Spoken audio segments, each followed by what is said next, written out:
อินค่ะอ่ะโมไปดีๆฮะไอ้หล่อนแก้มุนเจ้าเจ้าอยากเป็นทางเล่มโมไปลิลีกำหมดคือเขาก็ใจเย็นๆเมื่อในน้องต้องไปได้กินข้าววันฮะไปได้กินข้าวไปได้กินน้อง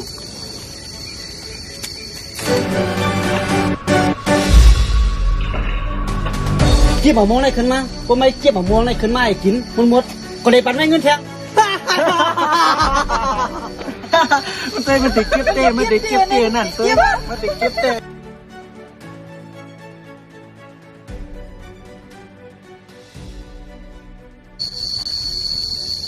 สูฮิตจังไหนป้นหรือหนาวย่อป้นเหลือจังหือมันมาผ่าก้อนเขาเย่าสู่กับไก่เจ้าลองซ้ำยังก็ป้นเหลือจังหือ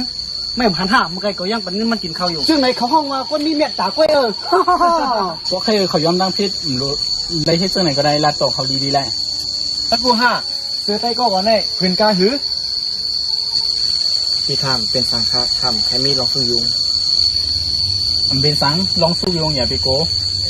ว้าวว่าจังนั้นสู่แค่มีลองสู้จอมพ่อแทนกล้องนะฮะมันเป็นสังปัญหาในเขาอีกกี่ดิเสื้อผ้ามันใกล้พื้นใกล้ก็พื้น50,000ไม่ได้ยังมีเงินใช้เต้นอยู่ในได้อยู่500,000ก็ได้กี่ดิไรวะ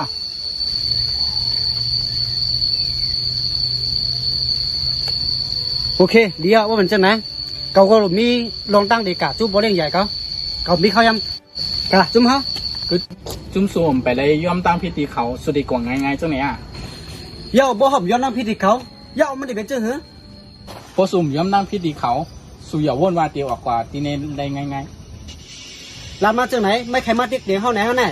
เมื่อไหร่ก็หลุมมาลงลายมือจอบบอลเล่งใหญ่ดีไหนจบไม่หู้ไหนไม่เฮ็ดไทยก็ซุ่มเขายำเงิน50,000เต็มกะ50,000ก้อยนะ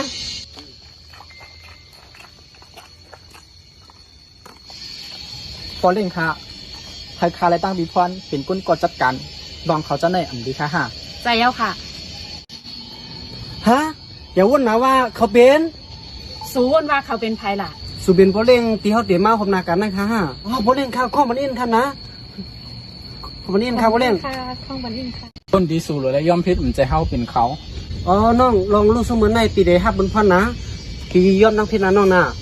อ๋อเป็นสังฆะข้ายินจมนะน้องนะอ๋อบอลเล่งที่ให้ข้าเฮียงก็ข้าย้อนพิษอะไรกูลองข้า